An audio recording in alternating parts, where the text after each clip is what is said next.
Subhanahu wa ta'ala. Baik Bapak Ibu yang dimuliakan Allah Subhanahu wa ta'ala, kita lanjutkan ya. Kajian kita masih berbicara kita hikmah ya dari keluarga Imran. Hikmah yang bisa kita ambil dari keluarga Imran ini, hendaknya orang tua mendoakan dan mendidik anaknya sejak dalam kandungan. Di mana semenjak di dalam kandungan ya ada 3 hal yang perlu diperhatikan agar anak kita menjadi anak yang soleh dan solihah. Yang pertama, orang tua harus memperbanyak amal ibadah kepada Allah Subhanahu wa ta'ala. Kemudian yang kedua, mendoakan dengan doa yang terbaik. Dan yang ketiga, memberikan ya makanan ya yang halal. Jadi orang tuanya, bapaknya, ibunya yaitu mencari ya rizki dengan makanan yang halal. Kemudian Bapak Ibu yang dimuliakan Allah Subhanahu wa ta'ala, setelah anak itu lahir ya ke dunia, maka ada fase pendidikan 7x3. Nah, ini adalah apa? Metode pendidikannya Ali bin Abi Thalib. Jadi apa? Ali bin Abi Thalib ini mengatakan ketika sudah anak lahir di dunia, maka ada fase-fase pendidikan yang harusnya dilakukan oleh orang tua.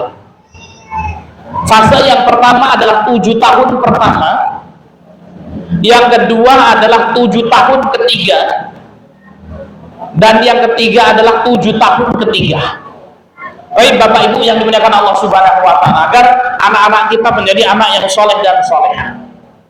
Ketika anak lahir ya ke dunia, Bapak Ibu yang dimuliakan Allah Subhanahu wa ta'ala, ya di 7 tahun yang pertama, kata Imam Ali radhiyallahu anhu, jadikanlah anak-anakmu seperti raja. Di 7 tahun pertama, jadikan anak-anakmu seperti raja. Artinya kemudian apa? Kita melayani mereka dengan sebaik-baiknya. Ya, tidak boleh kemudian apa? Memaksa mereka. Ya sudah, anak ini senangnya apa silakan. Tetap sambil kemudian dididik dengan akhlak-akhlak yang baik. Kenapa? Rasul Shallallahu Alaihi Wasallam sendiri mengatakan, Rufi al-qalam an thalas. Sesungguhnya pena itu diangkat dari 3 orang. Artinya apa? 3 orang ini bebas merdeka, ya, tidak mendapatkan beban syariat. Yang pertama apa? Anisobi hatta yahtalima. Dari anak kecil sampai kemudian dia balik. Artinya Bapak Ibu yang dimuliakan Allah Subhanahu wa ta'ala, lah kalau ada orang tua yang punya anak umur 2 tahun, 3 tahun, sholat kamu kan gitu ya. Ini wahai sholat kan. Kemudian nggak mau sholat malah lari-lari ya, naik ke atas kepala, naik di atas punggung, yang khusyuk sholatnya, yang benar sholatnya kan gitu. Ya, maka Bapak Ibu yang dimuliakan Allah Subhanahu wa ta'ala, Allah saja tidak mewajibkan sholat sama anak kecil ini. Ya, maka kemudian memang merdeka ini anak kecil ini. Ya, dari anak kecil sampai kemudian dia balik. Kemudian yang kedua, pena diangkat adil jununi hatta yakila. Dari orang gila sampai dia ya pulih kembali ingatannya. Maka orang gila itu Pak, itu merdeka juga. Raja, orang gila itu raja. Ya sudah, ya nggak pakai baju joget-joget di pinggir jalan, biasa aja kan, orang gemblung kan gitu, gila dia kan. Ya. Kemudian yang ketiga, anin naimi hatta yastaiqidha, dari orang yang tidur sampai kemudian dia bangun. Maka orang yang tidur itu merdeka. Wah, tahu-tahu kemudian apa? Wah, sudah lewat ini kan gitu ya. Sholatnya ketinggalan misalnya. Tapi kemudian dilihat juga tidurnya kan gitu ya. Ya sudah tahu mau dekat waktu sholat, tidur kan ya. Nah, ini namanya apa? Ini bermasalah kan. Tapi orang yang tidur itu diangkat dari beban taklif, Bapak Ibu yang dimuliakan Allah Subhanahu wa ta'ala. Nah, seperti anak kecil ini. Maka kata Imam Ali radhiyallahu anhu, 7 tahun pertama, maka jadikan anak-anakmu seperti raja. Ya. Biasanya anak kecil ini, Pak, ini kalau kita jadikan anak kecil ini seperti raja betul, ya. Nah, ini nanti akan membentuk sebuah mental yang sangat luar biasa. Nah, biasanya anak-anak kecil ini sekolah PAUD ya Pak ya, ada PAUD hari ini, ada apa-apa. Ya, kita di markas Abdullah bin Mubarak itu, saya juga buat ya apa namanya lembaga pendidikan PAUD Pak. Kenapa? Nah, karena ustadzah-ustadzahnya ini kalau pagi harus nyimak santriwati, ya. Saya juga punya anak kecil kan gitu. Wah ini repot juga. Ba'da subuh ibunya sudah pergi, ya, ke pondok. Pulang jam 7, jam 8 kurang seperempat sudah balik lagi. Nah, ini anak-anak kecil, anaknya ustadzah ini kan repot juga. Ya, sehingga kemudian saya berpikir sudah kita buat PAUD sendiri. Nanti kalau bocil ini sudah lulus PAUD, kita buat SD sendiri. Lulus SD masukkan ke pondok kita sendiri. Ya, sehingga kemudian apa? Ya, ibu-ibunya nyimak, maka anak-anaknya kemudian belajar di PAUD. Saya sampaikan sama ustadzahnya ini, walaupun di PAUD kita ini, Pak, ya anak-anak umur 3 tahun Pak Ferry ya, masuk dari 3 tahun nanti sebelum SD, targetnya nggak banyak-banyak, lulus PAUD hafal juz 30 dan juz 29 ya, cuman hafal 2 juz saja. Kalau lulus PAUD hafal 2 juz ya. Tapi saya sampaikan ke ustadzah-ustadzahnya, nggak usah streng ini saudara. Yang penting apa, anak main kan gitu ya, sudah ya, setelin murotal ya, kemudian suruh dengerin, suruh ngikutin. Kalau nggak sesuai target ya nggak apa-apa. Kenapa? Karena anak ini yang akan pintar pada waktunya. Nanti kalau sudah lulus SD itu ya, kemudian masukkan pondok tahfidz, setrek, gebuki kan gitu ya. Nah ini kalau anak kecil itu sudah ya. Nah ini maka 7 tahun pertama kata Imam Ali, jadikan anak-anakku seperti raja. Nah ini yang menjadi masalah kadang-kadang ini Pak ya, anak 7 tahun pertama menjadi raja ya, apa namanya, periode raja belum berakhir sudah harus dilaksanakan kadang-kadang. Apa ya Pak? Sudah dikasih adik lagi kan gitu ya, sehingga kemudian apa, ini rajanya banyak kan gitu. Nggak apa-apa kalau rajanya banyak, duitnya kuat juga kan gitu, sehingga mampu kemudian untuk memuliakan raja-raja ini. Nah ini kata Imam Ali, 7 tahun pertama jadikan anak-anakku sebagai raja. Kenapa? Karena dalam hadis sendiri, anak kecil ini rufi al-qalam, merdeka. Kemudian ya kata Imam Ali radhiyallahu anhu, jadikan anak-anakmu sebagai budak pada 7 tahun kedua. Berarti umur 8 tahun sampai 14 tahun. Ini anak-anak SD ya Pak ya, anak-anak SD ya, kemudian SMP kan ya. Ini jadikan anak-anakmu sebagai budak. Ya, kenapa? Ada hadisnya juga Pak. Baginda Muhammad SAW bersabda, "Muru auladakum bisolah wa hum sabar," kata Rasul. Perintahkanlah anak-anakmu untuk sholat ketika masuk usia 7 tahun. Wadribuhum fi asrin. Kalau umur 10 tahun nggak mau sholat, pukul. Artinya apa? Didikte betul, perintahkan. Dari hadis ini Bapak Ibu yang dimuliakan Allah Subhanahu wa taala, anak ini sebenarnya 7 tahun itu belum balik, tapi sudah tamyiz dan harus kemudian dipaksa. Anak umur 7 tahun yang belum balik ini, kapan usia balik? Usia balik dalam mazhab Syafi'iyah adalah ketika masuk usia 9 tahun ya, 9 tahun kurang 15 hari, kemudian mimpi basah atau haid, itu masuklah balik. Pak Ustaz, ada yang belum mimpi basah, belum haid, yaitu kalau kemudian usianya genap 15 tahun Hijriyah. Jadi anak-anak ini sudah mimpi belum? Mimpi apa Pak? Mimpi basah. Mimpi basah itu apa Pak? Mimpi nyemplung berumbang. Nah kok nggak paham kan gitu loh ya, sampai umur 15 tahun mimpi belum mimpi sudah balik ya. Maka kemudian apa ya, umur 7 tahun ini apa yang dikatakan oleh baginda Muhammad, muru auladakum bisolat, perintahkan anak-anakmu untuk sholat, dan umur mereka 7 tahun ya. Jadi anak umur 7 tahun nggak sholat nggak dosa Pak. Yang dosa siapa? Bapaknya ketika nggak nyuruh sholat. Nah ini perlu dicatat Bapak Ibu yang dimuliakan Allah. Kenapa kata muru di sini adalah fi'il amr yang ditunjukkan kepada orang tuanya. Muru, perintahkanlah. Dan dalam hadis ini Bapak Ibu yang dimuliakan Allah Subhanahu wa taala tidak disebutkan alimu. Kalau alimu, ajarkan anak-anakmu sholat ketika umur 7 tahun. Tapi apa? Muru, perintahkan. Artinya kalau perintahkan umur 7 tahun, masalah sholat sudah beres Bapak Ibu. Anak umur 7 tahun, masalah wudhu, masalah sholat sudah beres.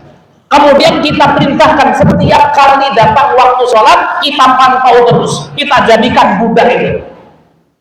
Kalau kemudian ada anak yang umur 7 tahun, waktunya sholat tidak sholat, kemudian orang tuanya tidak memerintahkan untuk sholat, maka setiap kali datang sholat 5 waktu, orang tuanya mendapatkan dosa jariyah, Bapak Ibu.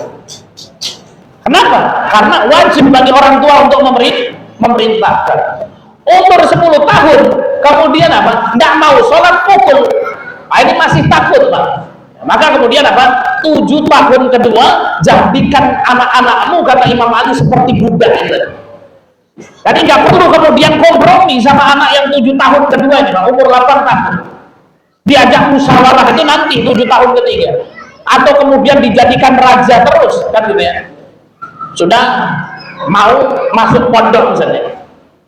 Yang umur lulus SD, ini kan masih fase kemudian 7 tahun kedua.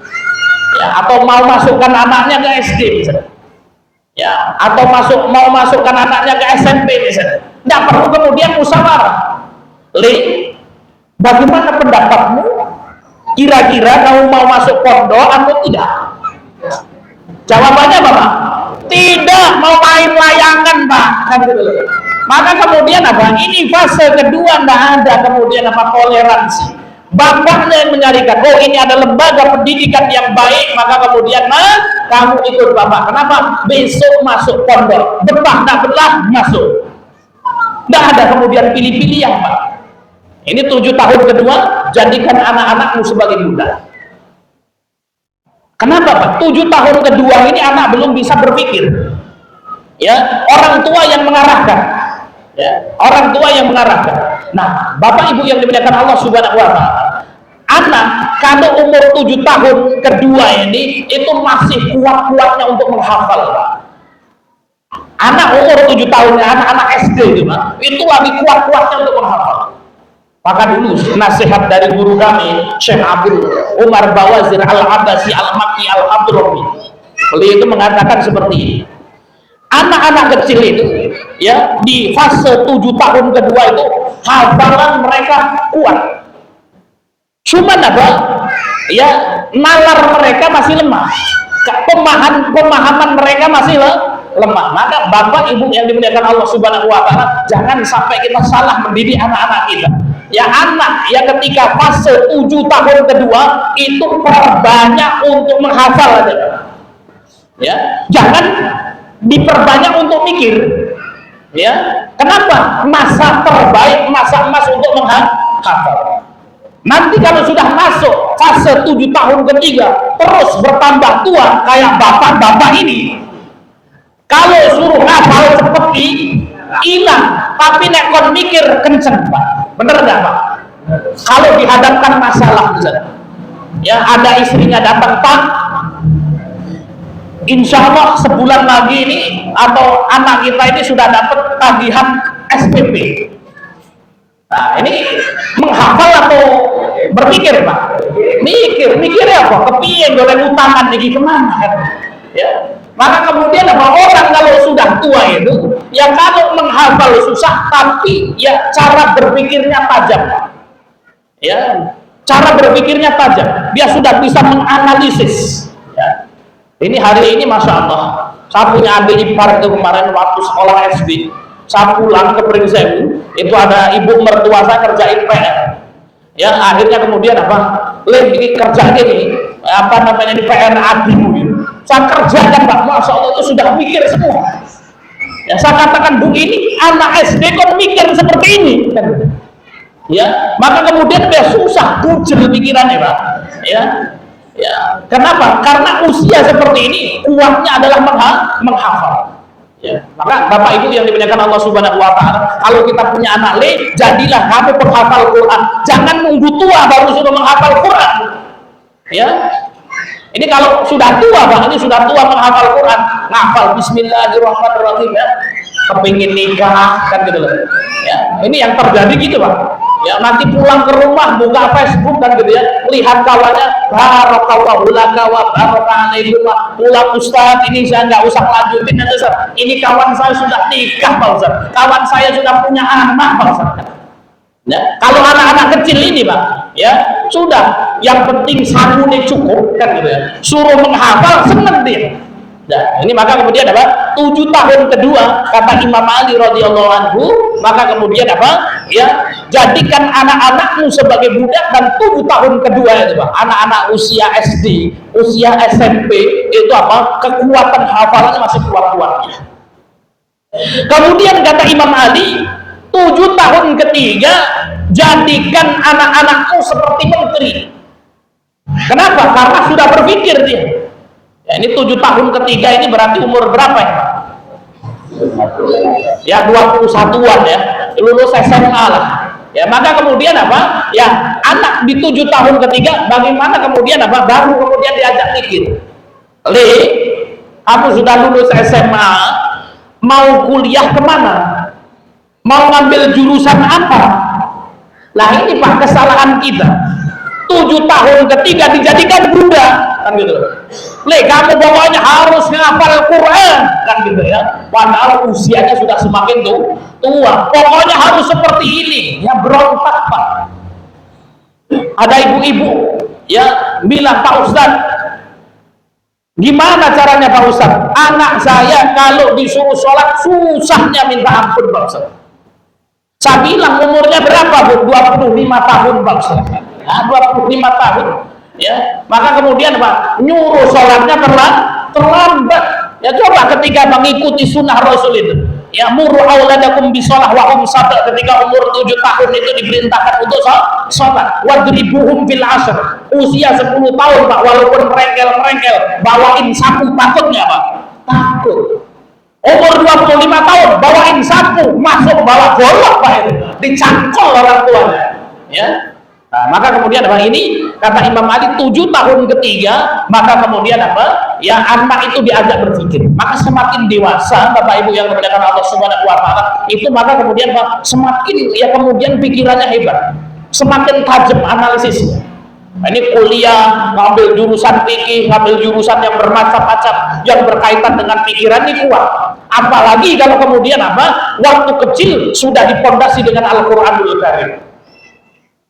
Ya, dulu kita belajar di markas Darul Khair di kota Mukalla namanya, Hadramaut, Yaman Selatan. Ya, di sana ada kawan saya Pak, namanya Muhsin. Muhsin ini saya kuliah, beliau kelas 3 SD Pak. Kelas 3 SD hafal Quran 30 juz.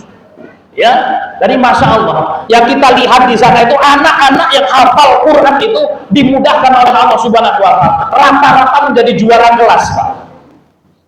Kenapa? Ketika kita kaji ternyata Allah Subhanahu wa taala berfirman dalam Al-Quran itu, "Lau anzalna hadzal Qur'an 'ala jabalin la ra'aitahu khashi'an mutasaddian min khasyatillah." Apa kata Allah? Seandainya Al-Quran ini ditaruh di atas gunung Pak, niscaya gunung itu akan meletus, khasyi'an mutasaddian min khasyatillah, karena tidak mampu menahan besarnya kandungan Quran, takut kepada Allah Subhanahu wa taala. Jadi Quran itu berat Pak. Maka di dalam Al-Quran Allah Subhanahu wa taala mengatakan, inna sanulqi 'alaika qaulan tsaqila, wahai Muhammad sallallahu alaihi wasallam, sesungguhnya aku akan memberikan kepadamu perkataan yang berat. Maka anak-anak kecil ini Pak tadi yang umurnya 7 tahun kedua, kemudian Pak otaknya itu sudah diseselin Quran Pak, menghafal Quran. Wah, itu saya katakan anak-anak yang hafal Quran itu kepalanya lebih apos daripada gunung-gunung itu Pak. Kenapa? 30 juz masuk ke otaknya, coba bayangkan ya, 30 juz masuk ke otak. Pak, hafal Quran mudah atau susah? Apa? Mudah ya, betul. Kalau sungguh-sungguh mudah, tapi susah Pak. Kalau yang bilang mudah ya, masuk ke pondok saya, Pak, kasih beasiswa nih bapak-bapak ini ya, ya kemudian sampai lulus ya menghafal Quran ya. Ya, kalau mudah berarti apa? Jangan lebih dari 1 tahun selesai ya. Kalau enggak selesai, balikin lagi duitnya. Nah, jadi anak-anak kita Pak luar biasa ya, apalagi kalau mau ujian itu 30 juz sekali majelis Pak. Alhamdulillah ada 2 alumni kita ya, Kalau bapak di Bandar Lampung itu ada anaknya Mas Rito, ya, di Masjid Al-Himmah, ya, maka kemudian apa, ini dua anak ini alhamdulillah kita gembleng selesai ujian 30 juz sekali majelis. Mulai kapan? Ba'da subuh. Selesai jam berapa? Setengah 2 selesai, ya, setengah 2 selesai. Satu ini, ya, Mas Zian namanya lagi mendaftar di Madinah, satu sudah kabur sampai di Yaman Utara, sampai Yaman Selatan, kuliah di sana, ya. Anak-anak ini, Bapak Ibu yang dimuliakan Allah Subhanahu wa taala, yang mereka, ya, kita bekerja sama sekolah Muhammadiyah itu. Guru-gurunya bawa LKS ke pondok. Ketika bawa LKS ini dikasih aja sama anak-anak ini. Anak-anak ini kalau ujian pas semester saja, Pak. Itu pun kalau mau datang ujian itu, ya apa namanya, ngafal Qur'annya tidak libur. Jadi sembari di tengah-tengah ngafal Qur'an itu kemudian belajar. Ya, tapi alhamdulillah sampai kemudian ada anak didik kita itu yang ketika pengumuman akhir lulus SMA itu menjadi terbaik, Pak. Sehingga kemudian mau naik panggung itu bingung. Pak Ustadz, ini betul saya yang dipanggil atau bukan ini kan? Ya sudah, namanya coba tanyakan, benar Pak Ustadz, maju saja. Kenapa? Orang yang kemudian apa terbiasa, ya, berpikir berat, dan Quran itu berat, Pak. Quran itu berat. Ya, maka apa? Orang yang menghafal Quran itu belajar kesabaran. Orang yang belajar Quran itu belajar kesulitan. Sampai kemudian apa? Santri-santri kalau menghafal Quran nangis, Pak. Ya, kenapa? Karena harus kalau dapat 5 juz harus 5 juz sekali majelis. Dapat 10 harus 10 juz sekali majelis. Dapat 15 harus 15 sekali majelis. Kalau 20 harus sekali majelis, sekali 20 sekali majelis. Satu juznya nggak boleh salah lebih dari 3. Ada yang ujian, Pak, ini anak kita, santriwati kita jam 2 malam sudah bangun, ya, untuk kemudian menyetorkan hafalannya. Kenapa, Dok? Kenapa kok jam 2 malam? Karena kalau jam 2 malam, Ustaz, yang nyimak temennya sendiri, ustazahnya belum bangun, kan, ya? Nanti kalau pada subuh, maka kemudian baru ustazahnya kemudian apa turun. Maka jam 2 malam yang sulit-sulit, Pak Ustaz, kemudian apa yang ditalaki dulu, dikeluarkan. Selesai kadang-kadang jam 10 malam, ketemu sama ustazahnya di akhir juz yang terakhir itu, kemudian apa kesalahannya lebih dari 3, maka kemudian apa besok ngulang lagi, harus ujian 20 juz lagi sekali majelis. Kadang-kadang sampai hilang, Pak, suaranya. Ya, maka kemudian apa 7 tahun kedua, maka kemudian apa diperbanyak untuk menghafal. Ya, diperbanyak untuk menghafal. Maka Imam Syafi'i itu ulama-ulama besar itu. Imam Syafi'i, Imam Bukhari itu mereka, Pak. Imam Syafi'i 7 tahun selesai hafal Quran. Walaupun harusnya dijadikan raja dulu. Imam Bukhari 10 tahun hafal Quran. Wong tua hafal Quran ada nggak, Pak? Ya ada. Ya, di Metro itu ada bapak-bapak, mbak-mbak umurnya 80 tahun, Pak. Istrinya 4. Wah, kan gitu ya. Ya, anaknya yang paling kecil umuran anak saya umur 4 tahun sekarang. Semangatnya luar biasa. Ketika di masjid izin sama saya, Pak Ustadz, bismillah, besok mau ada daurah 4 bulan di Bogor, Pak Ustadz. Saya bilang sama beliau, daurah apa, Pak Haji? Daurah Quran, Pak Ustadz. Insya Allah saya mau berangkat, Pak Ustadz. Ya, dapat 1 juz, alhamdulillah. Saya nggak gembos-gembosin gitu, Pak. Padahal ini saya ini paling nggak sampai sebulan tak pulang, kan. Tapi saya nggak bilang, Pak Haji sulit nggak? Oh ya, Pak Haji bagus, berangkat Pak Haji. Berangkat dia 1 minggu sudah nongol lagi di masjid. Pak Haji jadi berangkat atau enggak? Jadi Pak Ustadz sudah berangkat. Lah kenapa kok balik lagi? Pak Ustadz gini, duduk Pak Ustadz. Ya, tak ceritain Pak Ustadz. Gimana ceritanya Pak Haji? Saya ini kalau menghafal cepat Pak Ustadz. Masya Allah, luar biasa. Cuman Pak Ustadz, saya menghafal ayat pertama, nanti kalau ayat pertama hafal, menghafal ayat kedua, ayat yang pertamanya hilang Pak Ustadz. Saya menghafal ayat ketiga, ayat kedua hilang Pak Ustadz. Ini kalau diterus-teruskan Pak Ustadz, 4 bulan paling saya cuma hafal 1 ayat Pak Ustadz. Ya sudahlah, ya seminggu saja sama dapat 1 ayat, balik lagi Pak. Ini orang tua, ya semakin tua maka semakin tajam pemahaman. Nah, ini Bapak Ibu yang dimuliakan Allah Subhanahu wa taala, fase yang pendidikan anak, ya. Ini sudah jam 8 sampai jam 8 ya Pak Ferry ya. Toyib, saya ringkaskan ya pertemuan kita Bapak Ibu yang dimuliakan Allah Subhanahu wa taala. Ya, kita membahas tentang keluarga Imron. Ya, dari keluarga Imron ini kita bisa memetik satu hikmah. Ada berapa hikmah sebenarnya? Ada 2, ada 3, ada 4. Ya, ada 4 hikmah.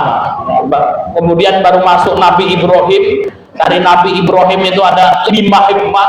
Kemudian kita masuk ke keluarga Luqman, itu ada 2 hikmah. Kalau kita teruskan mungkin sampai subuh.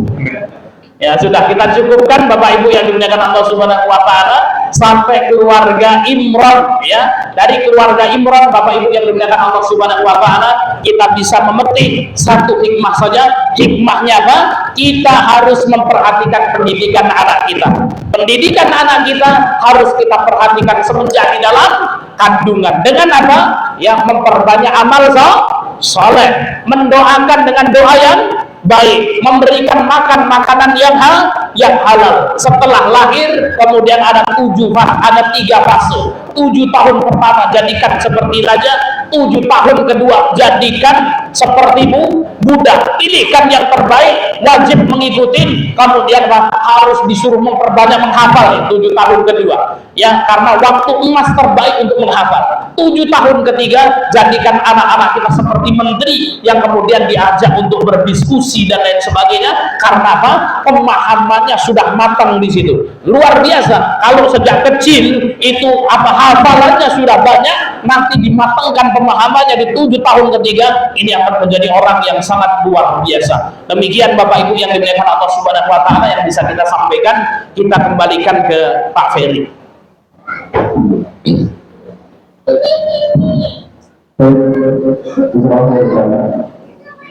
Ada